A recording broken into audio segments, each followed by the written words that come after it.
Jai Hind and welcome to Dev Talks. This is Aadi. The shift of the world focus to the Indo Pacific.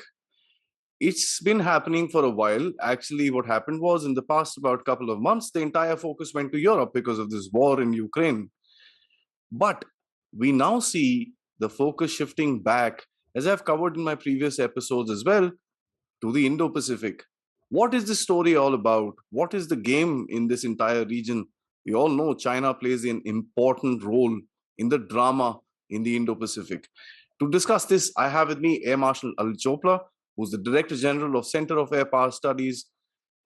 It is difficult for me to comprise a small introduction for him because he's been on the analytical side of strategic affairs for a long time, an author of a few books. One of them I've actually covered before, which is on the greatest aces of all times. He's also written a book on Chinese air power, and the third one now is on the Indo-Pacific. And I'm going to try and take out as much as information from the Air Marshal on the Indo-Pacific. Thank you, sir, for joining me and taking us through the story developing in the Indo-Pacific. Thank you, Aadi. It's always a pleasure joining you, and you do some very insightful, interactions. And I must say with pride that yes, I have been, writing vociferously in the last few years, and my second book has come out just about a month and a half back. And Indo-Pacific undoubtedly is the area of action for last 15 years.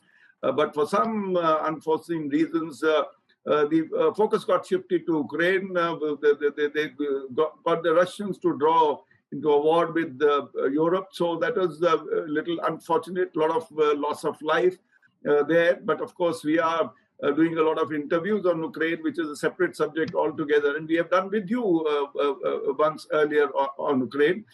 So yes, but the last 15 days or so, the Americans have again started focusing back. We have had a summit meeting in Japan of the Quad, and therefore the action is shifting back. And I'm very happy that the action must shift back, because the real the futuristic threat is China, which is growing rather fast.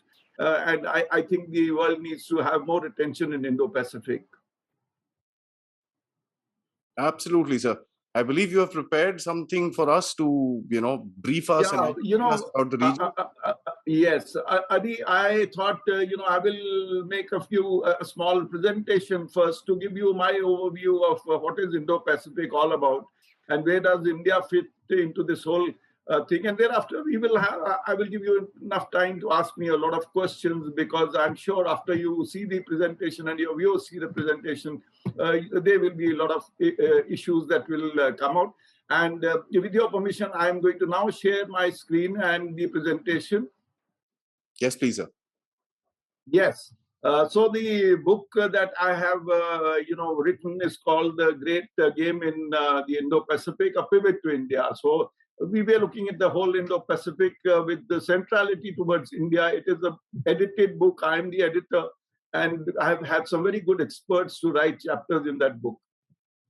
So as you said rightly, I have written about 2.5 years back this book, China, the Rising Aerospace Power Implications for India. And this time it's the Indo-Pacific, and once again the implications for India. That's what I'm going to cover just now. I must tell you that this is the century of Asia. If you see the chart on the left, it is not a right-wing chart. It is a chart made by the IMF, which shows that till 1850, that means for nearly 18 centuries, we China and India were having these more than 50% of the world's GDP. And I must tell you that by 2050, that's just about 200 years later, we could again be in a similar situation where India and China may have nearly 50% of the world's GDP. So 18th and 19th century, basically European, but dominated by the British Empire. 20th century, dominated by USA, and now by Asia. And I must say that USA wants to maintain unipolar world and bipolar Asia ever since the Cold War ended. The Chinese want a bipolar world and unipolar Asia.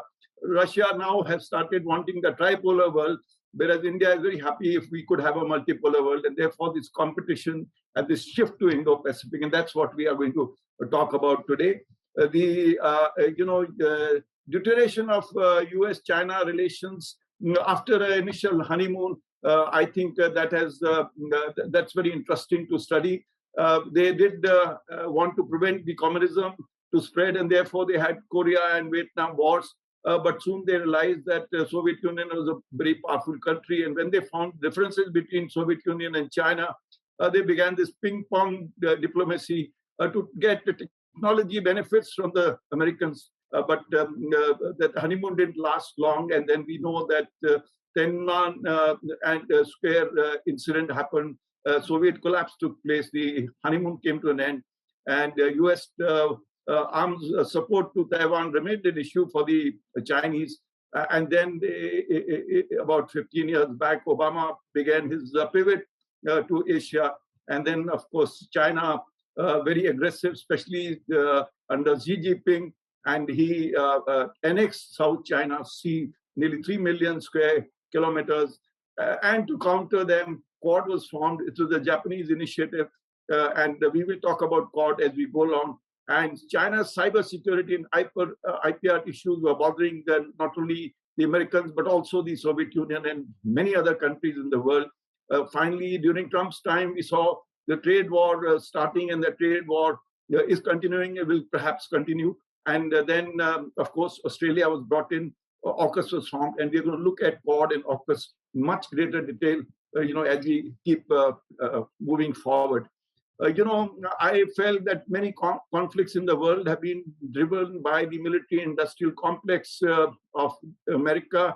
I have tried to show through these two little cartoons that how, America, who was initially to balance China, has now brought in Russia into loop. So it is more of a dual containment that the Americans are trying to do with these two major countries, two major neighbors who are otherwise right now very friendly.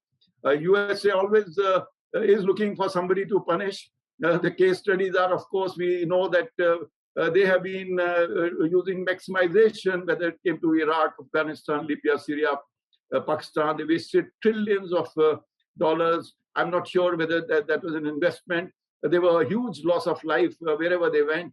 But China now is a rising power. They have served 3 million square kilometers of South China Sea with lots of natural wealth and expands them very much closer towards the 9-dash line, which is the line which the Americans have been very sensitive. And after Afghanistan, it was presumed that USA will focus on Indo-Pacific, but for some reason they chose to punish Russia. And therefore egg them into a war that Russia had no choice but to commence in Ukraine. Whether this dual containment is a good strategy, only time will tell. Whether they'll be able to match up with both, again, is a question mark. But certainly they have galvanized Europeans. Europeans will spend so much more money, and the American industrial complex will be able to sell so many more arms to these people. And this is what the whole game of world geopolitics is today. Now, I want you to watch this, animation very, very carefully. For long in 1980, the Americans were dominating the world trade, but you see every year from 1980 to 2018, gradually the world trade has shifted towards to red, that is towards China, and see how much the world has become, red and dominated by China. That's the kind of trade that is flowing. And now I've got on the screen here the GDP and trade flow of December 2021. And you see the thickness of the arrow is indicating what is the kind of GDP and trade flow is taking place. The size of the circle is indicating GDP, and the thickness of the arrow is showing the kind of trade that is taking place. And you see that China is a big player. Between China and Russia, the trade is not significant at all. Between the EU and Russia, there is. But the great players are USA, EU, and China. And that's where the thick arrows are pointing. And the direction is all flowing from China, mostly outwards. And that is a thing that world has to factor in. Now, there are different, definitions of what Indo-Pacific is, and I will show you how different countries look at what all areas do they look at as far as Indo-Pacific is concerned. The circle that you see in red is what the US looks at. They count only half of Indian Ocean and whole of Pacific as Indo-Pacific as a definition. Australia just widens the circle a little. Again, half of Indian Ocean, but it takes entire Australia within that their definition. The Japanese make the circle even bigger, and they go to the African east coast along right up to the west coast of USA, and the Indians are looking at whole of Indian Ocean and half of the Pacific. It gives you an idea that different countries are looking at Pacific in a different way. Obviously, whatever suits each country, and that's fair. That is still not a clear definition of what is the correct Indo-Pacific. No commonality on that issue. But I want to show you this slide, which indicates how the economies are going to be in the year 2036. Who are the players which are going to be there? And you see that by 2036, of course, China will be absolutely on the top. USA will be number 2 and India number 3. But what I want to highlight is a large number of economies who are based on in Indo-Pacific, and that's what, including countries like Indonesia, Japan, they're going to be significant, and many other countries like France and Germany will be players in this region, and so will Russia be now. After what has happened in Ukraine, because they will now try to muscle in, in other regions also. Now, this is how we are looking at the strategic landscape. This is the way we are looking at the first is expansion of South China Sea by China, threat to these lines of sea lines of communications and the military power. And these are the 3 areas in which I will be covering in my presentation as I go along. Of course, we'll talk of the string of pearls, how China is trying to encircle India by having bases in the Indian Ocean region. There is something called the two-ocean region, which the many countries have been looking at, and China has been looking at. If you see these 2 circles, one circle which is absolutely vertical, it covers the Arctic and the Antarctic. This is the region in which they feel there is a need to exploit all the resources that are there. The other circle covers the entire Indo-Pacific region. And again, these are different definitions of what this two-ocean region is. And China has a plan to expand their naval means both into entire Pacific and entire Indian Ocean, right up to the Antarctica. And they're part of the plan of becoming a superpower by 2049, unparalleled by anybody else. So let us look at, I have drawn here in the picture, what you see is, first two lines, the first island chain and the second island chain. The first island chain covers the whole of South China Sea. And you notice that effectively the Chinese have covered the first island chain, and they are sort of in a position to be able to dominate, even though the rest of the world is trying to. So originally an American idea to contain Soviet Union and surround China, now being used by China to defend an increased sphere of influence. So this line was originally made by the Americans, conceived by the Americans. They also have the other second island chain, which covers the area right up to Guam and goes into Indonesia, and covers these islands which are there in the Pacific Ocean.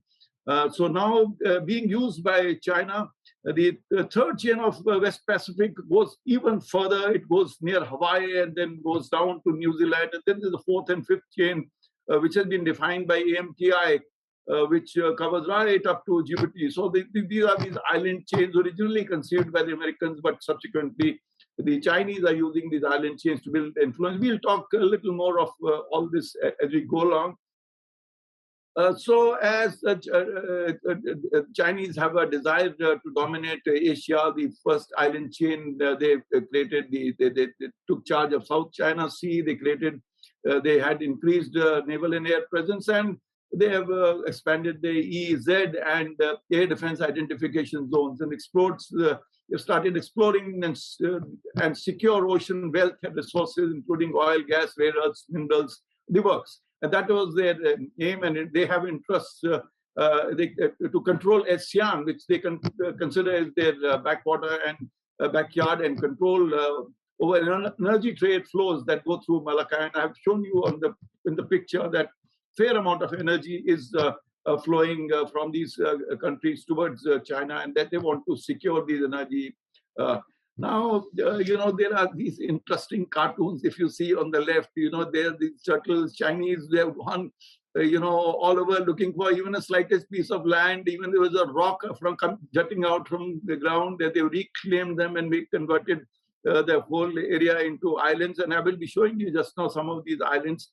And the picture below shows you how this whole area, which is claimed by many others, the Spratleys Islands, this Scarborough Shoal, they are Indonesia, Brunei, Philippines, Taiwan, Japan, the many other countries of that region, including Malaysia. They have claims to some of the islands. In fact, there is an island which is just 20 miles from the coast of Indonesia, which the Chinese say is theirs. Because they have created a little island on top of that. And similarly, if you see on the picture on the other side, at the right, air defense identification zones, because of these islands, they have extended their air defense identification zone, Chinese, and they have infringed into the ADIZ of both Taiwan and Japan. And you can see that very clearly in the different colored lines that I have shown over there. Now, see, there are a large number of islands. I've got pictures of all of them, but I'm just going to show you some of them. And at least on 5 islands, they have got major military complexes built. There are airfields. You can see at least 2 of them. I have shown how the runways have been built, or rather on 3 of them. And all kinds of complexes, radars, missile systems, they have positioned. And of course, on the left in the picture, you can see that Senkaku island, which is owned by Japan as of today, but China says historically that was theirs, and therefore they are going to, that this is becoming an issue. We recently heard about the Chinese foreign minister going to these 10 islands in the Pacific. He had already been to Solomon Islands and wanted permission to police and use the military facilities over there. And recently they went, he had a meeting with these 10 foreign ministers, but luckily those 10 foreign ministers obviously had been cautioned by Australia and the Americans. They did not give in, but the Chinese are making a great amount of effort to get these to recognize. Now, I've shown here the red ones are the ones which recognize Beijing, and the ones in blue are the ones who recognize Taipei. And therefore, it is important to understand that there are Chinese interests and influence building up in this area. My apologies for a not so good map of Kashmir and Ladakh, because otherwise this map was important, because this indicates who is on whose side. So we know that as far as US is concerned, Japan, South Korea, Philippines, Australia, Singapore, they are all, in New Zealand, they are all aligned with the Americans. These are the guys with big GDP in this area. There are US leaning, including India and many other countries which have Vietnam, Thailand, etc., who are US leaning. Of course, the American countries which are neutral in ASEAN, Nepal, Bhutan, Bangladesh, they are all maintaining neutrality. But there are China leaning, Afghanistan, Mongolia, and Cambodia and some other like Laos. But the real alignment of China is with North Korea and Pakistan. They are the real two fellows with whom the Chinese are aligned, and that is what we must factor when we look at the geopolitics of Asia. Now, let's look at what is China's Indian Ocean strategy.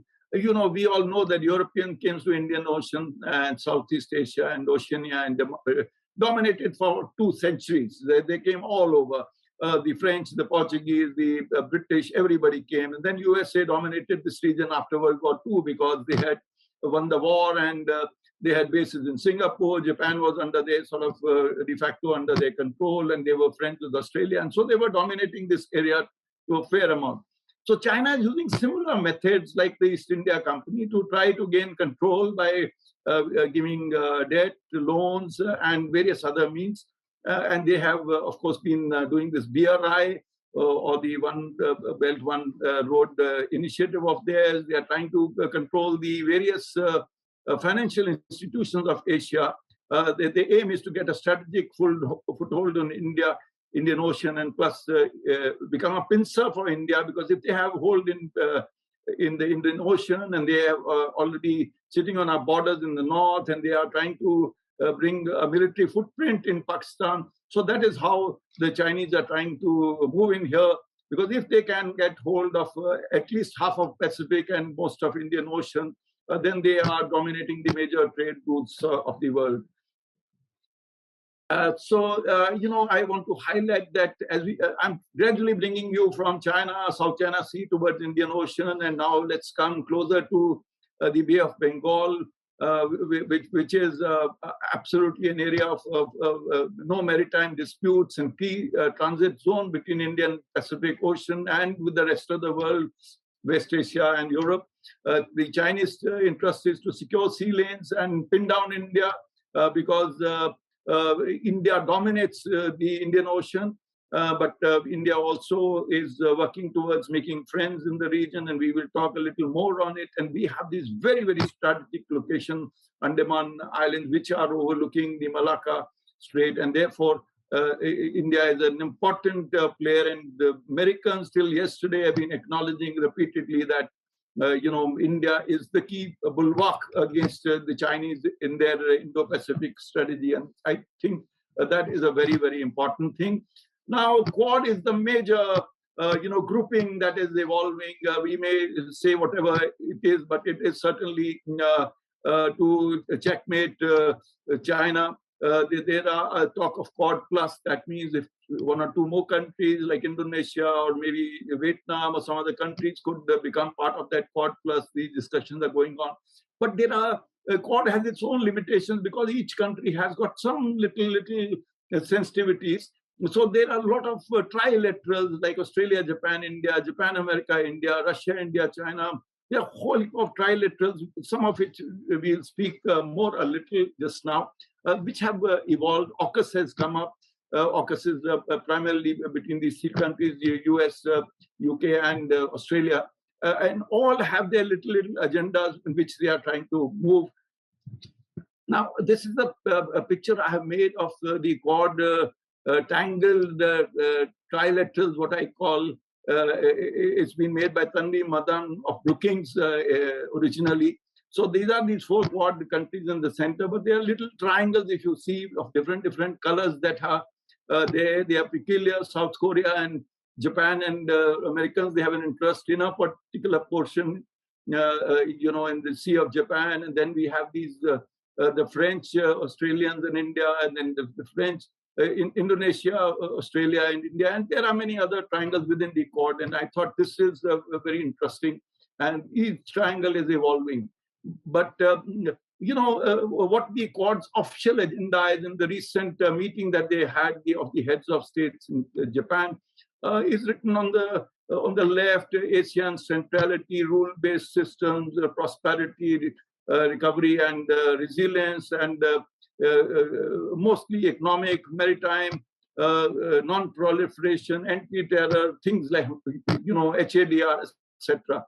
But actually, if you see the picture on the right, that is the actual aim, is to contain that dragon who is trying to threaten everybody and push him down into the sea. So that is the way the Quad is actually about. And this picture sums up what is the actual status of Quad today. Between, as far as India is concerned, with Australia, Japan, and United States, we have got 2+2 ministerials with all countries.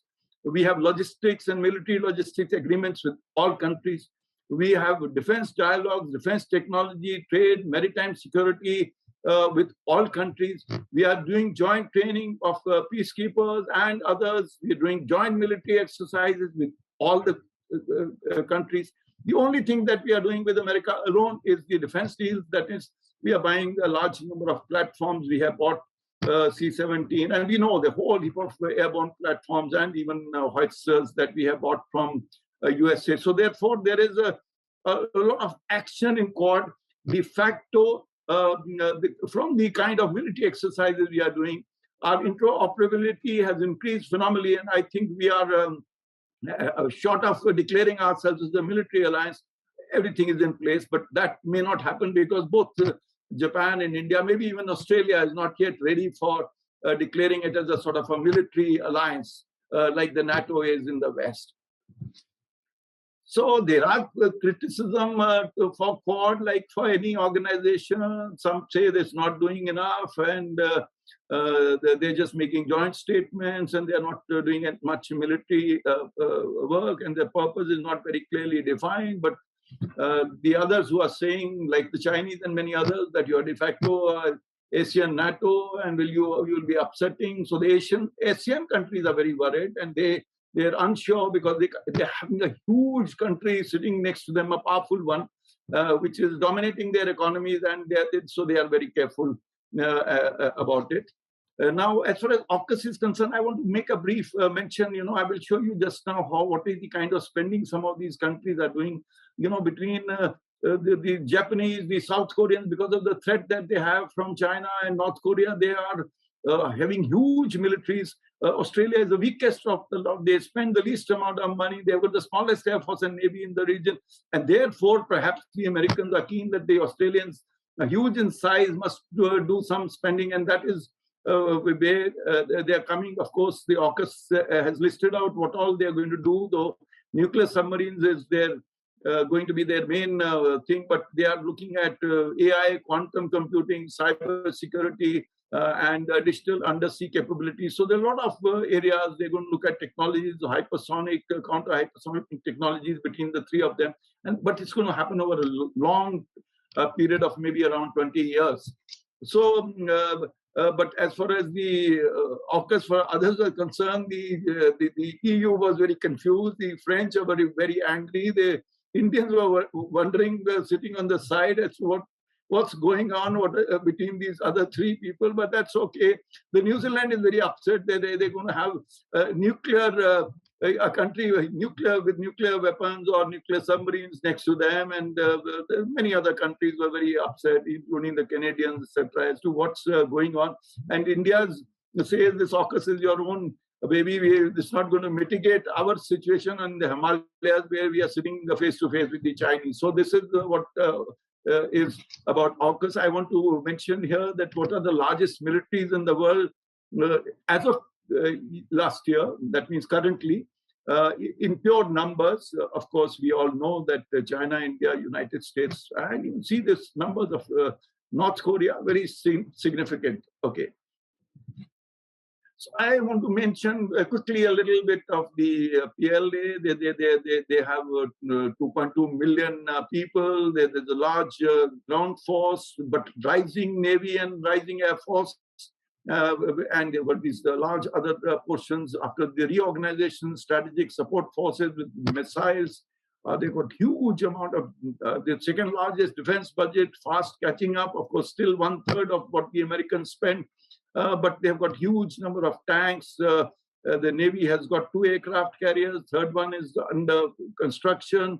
The fourth one will be there by 2030, and they're talking of 6 by 2035. They've got large number of submarines, including 12 nuclear submarines. So why I have to highlight it will be India has to be conscious. What is their size, their air assets? Why 1,800 fighter aircraft with 800 fourth generation? Even the Navy has got about 500 aircraft. And they have got a large number of now 5th generation aircraft. They have got about 50 of them. A second 5th generation aircraft is under construction. Unlike India, which has no bombers, these guys have got 120 bombers. They're building a stealth bomber, which will come up by 2025. They have got Y-20, a successful transport program with 17 already flying, but they're going to have air refueler version is coming up, an AVAX version of the same is coming up. They've got attack helicopters. They've got dedicated electronic warfare aircraft. So we need to take their air assets a little, seriously. Now, just to give you an idea of their surface-to-air missiles and radars and what is the kind of ranges of fighters and bombers, how they're going to cover. And I have taken some of these ranges from the islands that they have created over there. Mind you, these islands are small, they can be easily targeted. And if their runway is knocked off, they can't defend that runway so easily. But all the same, we have to factor in that those places remain, they can land, they can turn around, they can refuel, etc. So that is how I've shown. So they are covering a large amount of area, and I'm talking of only the surface-to-air missiles, radars, and fighter bomber ranges, and some of them is not necessarily after refueling, and the ranges will go further, away. And these ranges increase when we start looking at the ballistic missiles, and I'm not talking of the nuclear ballistic missiles necessarily. But the ranges go up when they were to use, or even cruise missiles used from H-6 bombers. So you see the kind of ranges that are going to increase. And I'm not talking about the nuclear weapons in this. Now, we have been this Ream naval base, which also has a runway, has been in discussion for the last 1 week quite a bit. And the Americans are saying, no way, we'll let the Cambodians give this base to the Chinese, but Chinese are claiming that they have got it. And if they actually are to use that runway, you see a J-16 aircraft, the range comes, it covers the whole of, Andaman chain. So this is the kind of impact that will take place if Ream actually goes to them, but the Americans and everybody else is going to make sure that it doesn't happen. But Geopolitics Fund doesn't know. See, this is the kind of why I want to highlight this is the Unified Combatant Commands of the Americans, that it's not just the US Indo-Pacific Command which is going to handle the Indo-Pacific, which of course will be the main command, because their definition of Indo-Pacific doesn't go towards Australia, and therefore they have drawn these lines accordingly. But the US CENTCOM is also very much going to be involved, because as far as India is concerned, we consider them also very important for the Indian Ocean region. And to some extent, even the US Africa Command. But certainly, US CENTCOM is going to be important from India's point of view. So the India in the US Indo-Pacific strategy, they want free and open Indo-Pacific, and of course, they want to build connections within and beyond the region. Other than India, they're looking at ASEAN. They want to drive regional prosperity. It's very important for the Americans that India must succeed. Notwithstanding the stand we have taken in Ukraine, the Americans are still bending backwards to make sure that India remains in their fold or becomes more friendly. So they want to drive in resources into Indo-Pacific. They want Australia to become more powerful, and many other countries to sort of become powerful in the region. And they want to strengthen and unify the ASEAN countries, because right now they are playing neutral. And of course, they are funding the Pacific Deterrence Initiative and Maritime Security Initiative, huge amounts, $66 billion, out of which, of course, $5 billion is the PDI. And the Congress is telling the president to increase this figure even much higher. And that's the kind of bipartisan backing that the Americans are giving to the actions in Indo-Pacific. And I want to mention that US Indo-Pacific deployments are huge. 5 aircraft carrier groups, so with nearly 1,100 aircraft with the US Navy, and of course large number of aircraft with the expeditionary forces. The Pacific Air Force has got large number of airplanes, including the Army has got some. So a big amount of deployments of the Americans, and they can bring in even more aircraft carrier groups if required. So that is the kind of dominance that the Americans have. Of course, they want to cover a much larger area, and see the US military bases in both Japan and South Korea, very, very significant, very large numbers, nearly 10 and 15 bases the Americans are using. And this is over and above some of the bases these countries have got of their own. And see the US military bases in Alaska, then they have this Guam. Guam is, and they've got some other bases near Guam. Guam, of course, is a massive with bombers and fighters in the middle of this area, very close to Philippines and the South China Sea. The Japanese self-defense forces, I was mentioning, 150 ships, 750 aircraft. So huge force they have got, and the Japanese are going to increase their defense budgets. They've got 10 AWCs, equal number of FRAs, 20 active air bases of a small country like Japan has got 20 active air bases. So you see, and they have a 6th-generation fighter program. So Japan is trying to build. It's going to gradually become big as it starts spending more money. In South Korea, because of North Korea, has got 555,000 active personnel. Again, 150 ships, 750 aircraft. Significant numbers for South Korea also.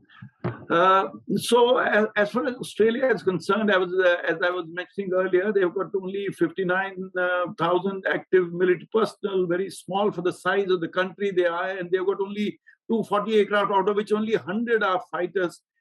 Certainly for their size, they need to do much more, spend much more money, and I think that is what is going to happen, and this AUKUS will perhaps nudge them to do much more over there. Now, coming further closer to India, I want to highlight, Port Blair is what I have shown. There is also, I've shown Coco Keeling Islands. Coco Keeling Islands belong to Australia. It's very important because we have started doing some flights of P8I between Port Blair and Coco Keelings, and the Australians are very keen because Coco Keelings is a strategic place just next to Sunda Strait. So between these two island airfields, there's already action developing, and I've drawn how at a typical the distances between Vizag and Port Blair of 900 nautical miles, and how many days it will take for a submarine to travel from, say, Vizag to, Sunda Strait. It will take about 8 days, and from Port Blair, it will take about 5 days, even when they're going underwater at about surface at about 10 knots. So this picture gives you an idea of how the action is going to develop and how the importance of Andaman Islands is in this region, and we'll talk a little more about this. I also want to mention that there are other important island territories which India is in a position to use, and now we have working very closely along with our friends in the West, whether it's in Madagascar, whether it's in Seychelles, whether it's in Maldives, whether it's in even Sri Lanka is talking to us much more. Not only Port Blair, the Car Nicobar is also being developed. Then there's Socotra, island over there. Then I showed you Cocos Island, Keeling just now in the earlier slide. We have the French are sitting in Djibouti. They are opening up their bases for us. We are friends with Oman. We have got Chabar. The whole heap of places where, and our development of the Bay of Bengal ports and harbors is going out at full speed. So there is a lot of action happening. So India is in a position. The Americans have been telling us, you start flying to Diego Garcia so that we operate together, and that kind of action is going to unfold in the coming days. The importance of Indian ports, I thought I'll mention. There are a large number of ports in the Bay of Bengal and even in the West Coast, and there is this, most of these ports can also be used for some kind of logistic activity by the Indian Navy. The Sagarmala project of the Prime Minister, the port modernization, connectivity enhancements, and linking the ports with the industrial complexes is a big activity, and lots of funding is coming into these, and this is going to be part of the strategic action. I also want to mention there are a large number of airstrips and aerodromes in the Indian island territories. The physical airstrips, Port Blair, Campbell Bay, Car Nicobar, Shivpur, and Agati are all active. They are being expanded, and there are a whole heap of water aerodromes up for bidding, and some are going to become operational, and maybe one day we should have an amphibious aircraft if all goes well. So this is the kind of action that is unfolding in this region. I want to also mention the Indian Navy is carrying out mission-based deployments. This island which I have shown you is a new island just north of Mauritius, where airstrip is being developed. It's an open source information. It's going to be a P8I will be able to land. Subsequently, our fighters or any other aircraft can go and land over there. So these, the triangles that you see are the deployments of Indian Navy, which is regularly they are deploying in these areas, and the blue dots are the choke points that we have to monitor. So this is there is action unfolding in Indo Pacific. Of course, the impact of Russia and China relations and dynamics of Indo-Pacific. China needs the natural resources and weapons technology from Russia, and Russia needs the money. In Ukraine, Russia has been pushed further into Chinese arms. China doesn't want NATO to become too strong in Europe. It's not good for China. And Beijing needs Russia to be powerful enough to distract the Americans, to keep them distracted, and so that they don't bother Chinese. American attention away from Indo-Pacific is again good for China, and Ukraine emboldens China for Taiwan. And every day there's some American analyst who's writing nowadays how the Chinese could be invading Taiwan, and the way they are infringing into the ADIZ of Japan and Taiwan every other day, both in the air or through maritime means. That is a thing of concern. And could Russia become an active partner in Indo-Pacific game? I think now, yes. And they will like to also, show their presence in that region. Now, India is the primary player in Indian Ocean region. Therefore, India's strategic profile and outreach across Indo-Pacific becomes important, and that is why everybody is wooing us. India must get and retain Bangladesh, Sri Lanka, Maldives, Mauritius, and Seychelles in the fold using issue-based partnerships. And I'm very happy to say that we are doing it. Japan is also joined up with us. We are funding some of these things, and relations with Singapore, Vietnam are very good. We have to pick up with Brunei and Philippines. We are trying to sell the mouse to Philippines, Indonesia, another important player. They're going to be a big economy, and we are already good friends with them. There are more joint projects we are going to do with Japan. The European Union is also visiting us. Everybody is visiting us right now to build relations. The firm trade relations stance against China, which we took, has not necessarily worked, because the world is so dependent on China that our trade actually has been increasing despite Gulf War. And these are the real issues. But look East and Act East policies are crucial for the influence building, and we need to prioritize investments. We must have one day a road connecting between Calcutta and Hanoi, maybe. That's the kind of connectivity we want to achieve. There is a possibility, because it will benefit everybody in the Asian countries, and India is a big market even for them. So the priority of BIMSTEC is very important. And let me just wrap up my presentation with my last one or two slides. Indian Navy's military advantage, Indian Air Force's massive air reach needs to be harnessed. India must change continental border mindset to absolute global footprint. We have this information fusion center for Indian Ocean region in Gurgaon, and we need to have a similar setup for the air picture, stroke space picture, aerospace picture. Now we are talking to the players for that, and maritime security dialogue exists, and there is increased aerospace dialogue which is required. Adequate maritime exercises are happening. More air and army exercises with Quad members need to be done.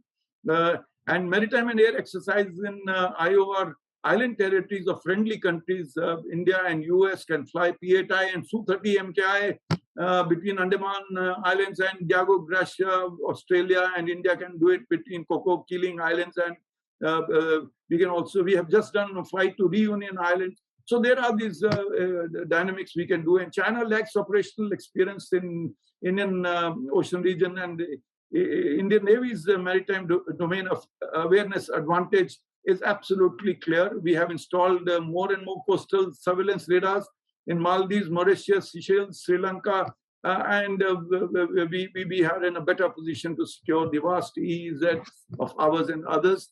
The Chinese naval facilities are there in Djibouti. They have the submarine docking in Sri Lanka. They have supported sometimes Maldives, but all of them have got worried. They're in a debt trap, and therefore they're all looking back towards India. And India should use military facilities held by India's friends and partners in all these countries that I mentioned in the Indian Ocean. We have to enhance the infrastructure in the island territories, important. Even explore Lakshadweep afresh. And for the moment, do not join any overt military alliance, but increase interoperability and exercises with everybody. And direct threat to India from China will remain land-based, so that part of infrastructure and conventional capability has to continue to be built. Indigenous defense production, Atmanirbharta, very, very important. Even today, nobody is giving us aircraft engine technologies and many other technologies like nuclear submarines, etc. We have to manage much more. And gradually, we have to get out of this Russian arms basket of 60% of armed forces to maybe 30%, but we should never reach the point of being nil, because we must continue to balance our resources across the world. We need to build in enough force numbers and assess assess the adequacy of naval bases and airfields in our peninsula. Now, with this, I have given you a broad brush of what is happening in Indo-Pacific, what all we need to do, and how India is very well positioned and very key player in the Indo-Pacific region. And with this, I'm going to stop sharing my presentation, and now we are open to taking questions. I think I have wrapped up my part in 40 minutes, as I had promised in the beginning. And I'm open with you, dear Aadi, to listen to your question. Yes. So, firstly, thank you so much. I mean, it's interesting to see this presentation because it covers the entire area in a very, very nice fashion. For those of the viewers who want to actually study each one of the slides, I'd recommend pausing them so that you can actually read. Right, so there's a lot of information that obviously cannot be put across onto a video. There's a lot more that you can understand when you look at the map. So I'd like to thank you first and foremost before we move forward towards the multiple questions that are popping into my mind, sir.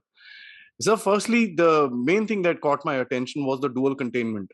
What you're trying to put across, and this has not been discussed quite a bit within the open media, is the factor that Americans are basically trying to fix both these potential threats to itself within their own regions, trying to create a little bit of a disbalance there. How do you see this playing out as per se? And a lot of the critiques would actually say that the Russian game has gone terribly wrong, sir. Yeah, Adi, I have a slightly different take on this, because I keep meeting the European attaches in Delhi very often, including the Russian attaches. And also, if you read what's happening in Ukraine now, Russians are more or less closer to achieving the aims, because NATO cannot physically come. They can support with the materials, anti-tank, anti-aircraft weapons. But the Russians have blockaded the sea, Black Sea route. The economy is in shambles. The wheat from Ukraine can't leave by the ports. It can go only by the road, and that's a very complex exercise. And the Russians have more or less, they have started issuing passports and documents to the people in East Ukraine. And so so effectively, see, when the Americans are trying to give money and aid, it takes its time. Overnight, you cannot train. Overnight, you can't have the weapon system becoming very effective. So as far as Ukraine is concerned, I think ultimately the world has reconciled. The Americans, the Europeans reconciled. They are very unhappy. Everybody I meet is unhappy. They're angry with Putin because they feel that the next could be the smaller countries like Estonia, Latvia. They're worried. Georgia, all these will be under threat, and that's what the European countries are saying. But my other take is also that this whole war has somewhat been driven by the military-industrial complex of America. No, not me. The Eisenhower, there was a ex-general president of America in 1960 that said that this country's democracy will be run by military-industrial complexes. Their own president had said that. So, which is a fact. You pumped in so many, into 2 trillion in Afghanistan in a period of 20 years. How much of loss of life, Afghan people, your own soldiers, nearly 2,500 Americans died in Afghanistan. Of course, I'm not talking of Vietnam, which is a different ballgame altogether. But you achieved nothing. You took over from Taliban, you handed back to Taliban. Well, that's what happened in 20 years after all this. So we were hoping that at the end of it, see, Russia is a country who's keen to make friends with the Americans and the West, but you have now pushed them into a corner. When Warsaw Pact closed in the 1991 or 92, the NATO has moved closer, and they've taken on 13 different countries into NATO fold. How much more will you push the Russians? You can't create a Cuba kind of a situation for them, and that's the war happened. So that's all history. So we will not get into this. But Russia has been pushed into Chinese arms. Their dependency on each other has increased. Russia, you are in fact weakened them. In a good strategy for them should have been to win away Russia from the Chinese, which the Russians would have happily come towards Europe. So this dual containment strategy, I'm not, because Americans didn't do this. Initially they were concentrating in Soviet Union, then they made friends with China in the 70s, then again they realized, so they have been vacillating. And I'm not sure this, dual strategy of containment is a great idea. And all you have achieved, of course, is that galvanized Europe. The Europeans will get punished because they'll have to spend at least 2% more on their defense. That means their welfare schemes will be affected. Their public lifestyle will get affected. But as I said, military-industrial complex will gain, and this dual containment, we are not very happy, but I'm happy that now I think they're going to reconcile to what's happening in Ukraine, and they will start coming back towards Indo Pacific. Yes. Indeed, sir. I think the reconciliation, as what you're saying, is being seen in the mainstream media. There are certain articles talking about the loss of the cause of Ukraine, if I may put it that way. Having said that, sir, waging these unsuccessful wars, and actually you've also hinted out towards Afghanistan, and Ukraine would probably become another notch in the American game. How does this affect their strategic values as far as Indo-Pacific is concerned, with these tiny nations who are trying to depend on the Americans for their own security, sir? If you see after this whole war, one of the biggest gainer is America still. In this Ukraine thing, because the dollar is going up. Everything. They are selling more oil than the rest of the countries. Now they are selling more oil than Saudi Arabia and Russia in the last 6 months.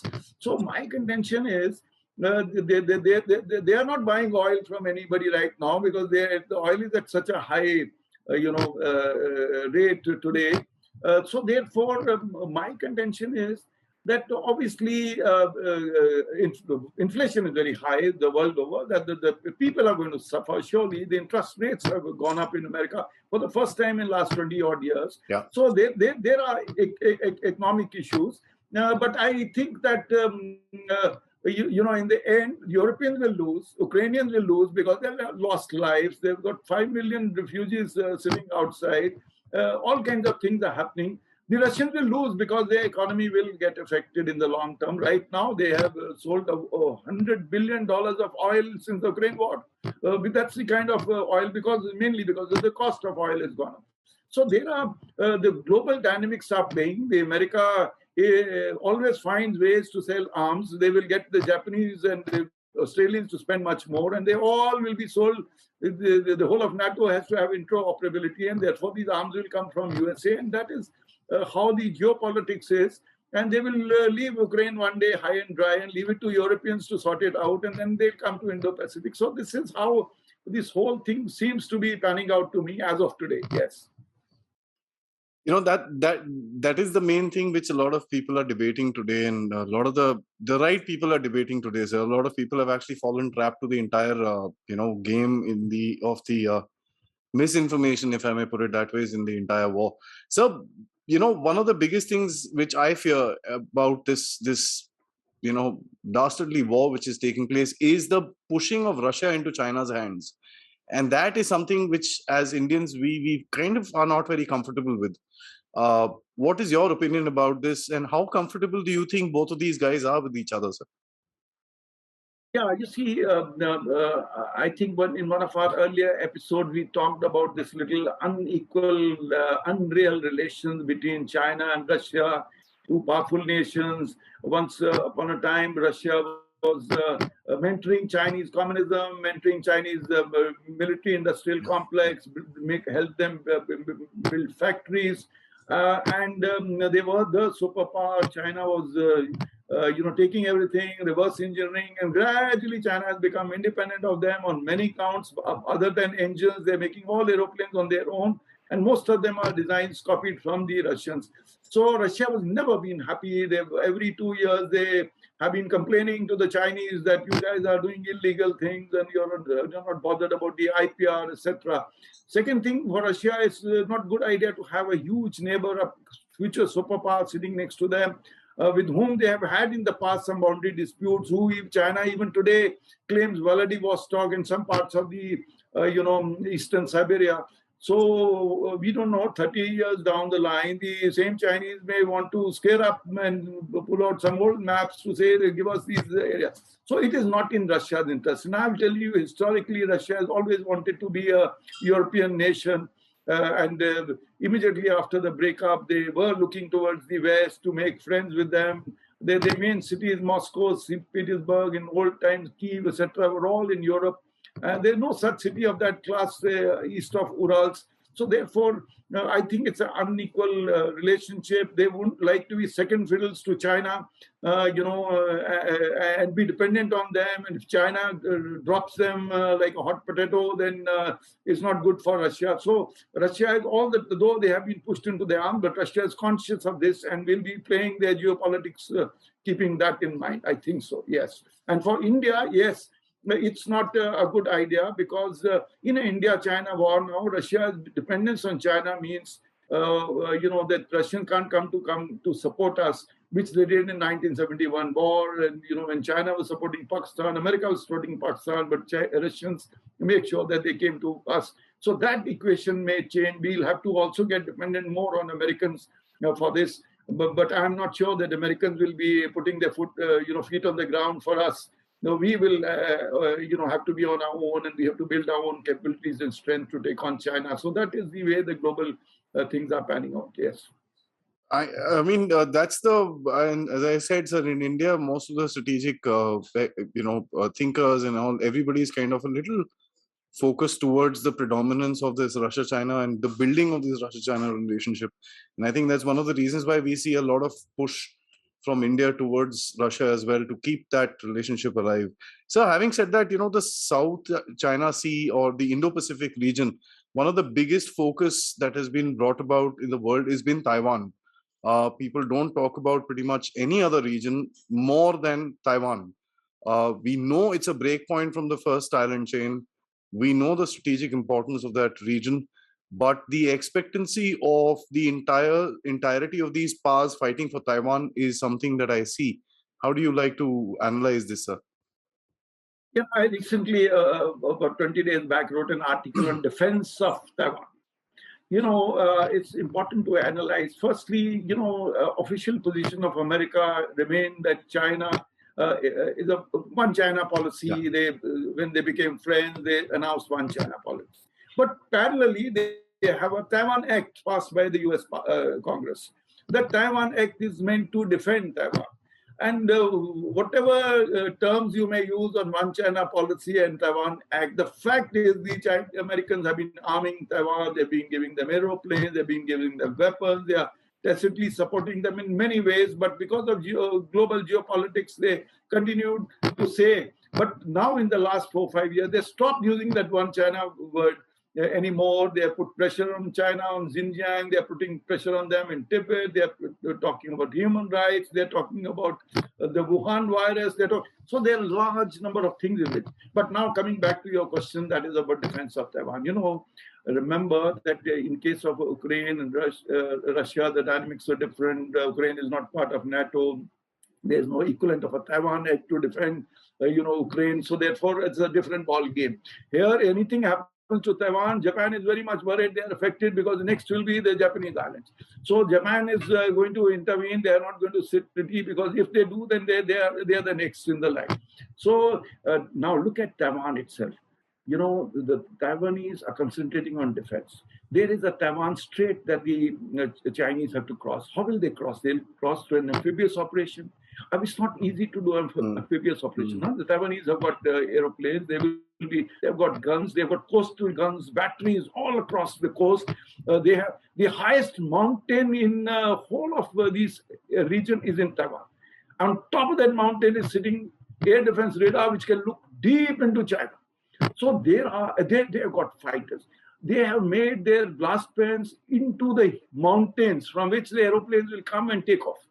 So if you study the Taiwanese network of air defense, the kind of weapons that they have got, the kind of missiles that and Americans are pumping in more and more stuff to defend. So the Taiwanese armed forces, the motivation levels are, of course, even Ukrainians had a lot of high motivation, mainly led by their president. But Taiwan is highly motivated. They're going to fight. They're going to fight. Taiwan is also a very urban country. Moment you will firstly to reach there, you have to do an equivalent of a Normandy landing, then you have to thereafter get into urban warfare. It's not going to be easy. So China is conscious of this. China knows it's not going to be easy. And with this Quad and all these other countries, the French, the Brits, they all have come into this area to support. It will not be easy to. They could try to do some kind of a blockade, but that blockade, they will not let it go through the western parts because they are saying South China Sea is absolutely a free international sea and everybody can be there. So it's not going to be easy. Some analysts are talking of not before 2027 that will happen. But I have a feeling that greater you will delay it, it will become more and more difficult for China because Taiwan in the West will try now to strengthen that area with Australia and everybody coming in. So it's a complex thing. How it will happen, how it will pan out is difficult to say. But I, as an analyst, feel that the Taiwan is strong. It will give a bloody nose to the Chinese, and it's not going to be so simple, not so easy. Yeah. Indeed, sir. About the Chinese maritime power, we had a news a couple of days ago that Zhujian, the third aircraft carrier 003, as they like to put it across, has been kind of not. I don't think it's been christened, but it's the talks are about it being put into service. There was a huge ceremony that happened. We could see, the size and everything, and one can compare it to the American-style carriers, which are the super carrier sort of a range. How do you analyze the change of Chinese force projections within this region? So, looking at the third one coming into picture now. I must tell you firstly that the Chinese Navy has got the largest number of ships in the world. Yeah. They have got more ships than the Americans. But the catch is that the overall tonnage of Chinese Navy is nearly half of American Navy's tonnage. These, as far as aircraft carriers, I must mention that the first one, of course, is an outside carrier, but that is not their indigenous, but they sort of got it. It's operational. The second one is supposedly operational, but they have lots of teething troubles, and there are many analysts who feel that the second one is really not yet fully combat worthy. Yeah. The third one, which we are all talking about, is in the yard. They're still under construction. There are Chinese Twitter handles which are putting up that pictures, and some Western Twitter handles are putting up pictures every day. And I follow some of them, and I'm closely watching where this Shandong, that aircraft carrier, the number 003 is. It's going to take time. Yes, they are going to have a catabar. It will have a catapult takeoff, and that will allow larger, aircraft, heavier aircraft to be able to operate from there. But it's far. It could take another 2 to 3 years to become operational, really. So that is the timeline. So practically, what I want to tell you is that a lot of hype, a lot of information warfare. But they are trying to expand, but they are pumping in money. But things are not happening as smoothly as they are trying to paint to the world. The world is watching very, very carefully. They still need some technologies. They evolve the electromagnetic aircraft launch system. Is not known to them yet. They are still trying to steal that technology from somewhere. So there are areas where just giving the same shape. And as far as tonnage is concerned, the Americans have got 11 super-sized carriers. 11. They're all big carriers, all nuclear, all with a capacity of 90 to 110 or 115 aircraft. The Chinese will reach that only in 2030. Their first carrier of that class will come up only in 2030. So I think while we do continue to monitor the Chinese, but don't make them bigger than they actually are. So give credit to the devil, but don't make it look bigger than a mountain. So that kind of a thing is there as far as Chinese Navy is concerned. Yes. Thank you for putting that across, sir, because the kind of information warfare which is brought about and the lessons that we learn from Ukraine, one can also see that sort of a thing playing out with the Chinese here as well. My last question to you, sir. India has its innate problems with China. India has been, dealing with it pretty much on its own. The groupings, if I may put it that way, of Quad has non-military perspectives, although there are military angles to it because of the Malabar exercise, the RIMPAC, which is going to take place at the end of the month. So there's a lot of ambiguity with regards India's role in the Indo-Pacific. So how would you like to define it? Yeah, before I come to Indo-Pacific, since you mentioned about China, India, I must tell you, because our main action currently is on the border, and I must tell you that as far as Indian Army and Indian Air Force are concerned, we are sitting very pretty. I keep quoting these figures that the Western Theatre Command has got 225,000 soldiers, 225,000 soldiers, out of which about 100,000 sitting on our border, both in Xinjiang and Tibet put together. I mean, the Indian Army, if you see the actual lay of the land, they're close to 3 times that. About nearly 300,000 soldiers of Indian Army are there for years, both in the east and in Ladakh. After this Galwan incident, we have moved another 60, 70,000 more people into that area. So the numbers wise, we are sitting pretty. And for anybody to win a war, ratio is 1:3. That means the guy who won the offensive must have 3 times more. But actually speaking, we have a much larger army sitting there. Similarly, as far as airfields and the number of missions that Indian Air Force can launch is much larger, nearly 2 to 3 times what the Chinese can launch because of the number of airfields, altitude, etc., limitations that the Chinese have got. So therefore, we are quite comfortable. And if we really decide, if they have any misadventure, we are sitting pretty, and we must quickly punch them very hard so that they know what's hit them. So as far as that is concerned, for India in first phase of Indo-Pacific is that we must concentrate on the area between Malacca and Aden. This is the area we must have total dominance. So the rest of the powers in Quad can concentrate, from ASEAN to South China Sea and other areas. But if we dominate this area, then the Quad members are very happy that India handles this part, and the rest of them then can concentrate, closer towards Taiwan, Japan, and those areas. So I think that's what everybody is pitching for. We are having a close liaison between the maritime forces and the air force, between us and the Quad members and some of the others, including with CENTCOM of the Americans. So there is that kind of understanding over there, without overtly saying that we have any military, interests between us. But I think we are. But it's important that in Indian Ocean, the only ocean named after a country, India must dominate, and it has the capability to dominate, and it will dominate. And if it doesn't, then it'll be a shame on us. So I think we need to be sure on that. And I'm very confident as a military man that we are quite all right. We are quite all right. Yes. So, although there are many more things that I'd like to ask you, but I guess let's restrict this discussion, and I'll be try and get you for another follow up as per the comments and as per a lot of people who get in touch with regards to their questions and stuff like that. But let me just say, sir, it's an overall picture that you provided us of the Indo-Pacific, the specifics in terms of the geography, the structure of the Indo-Pacific as itself, and the interests of various powers that are operating in this region. That is something for us to, it's very important for us to understand, for us to actually navigate ourselves as a country towards our own interests within the region. I'd like to thank you for taking the time out, sir.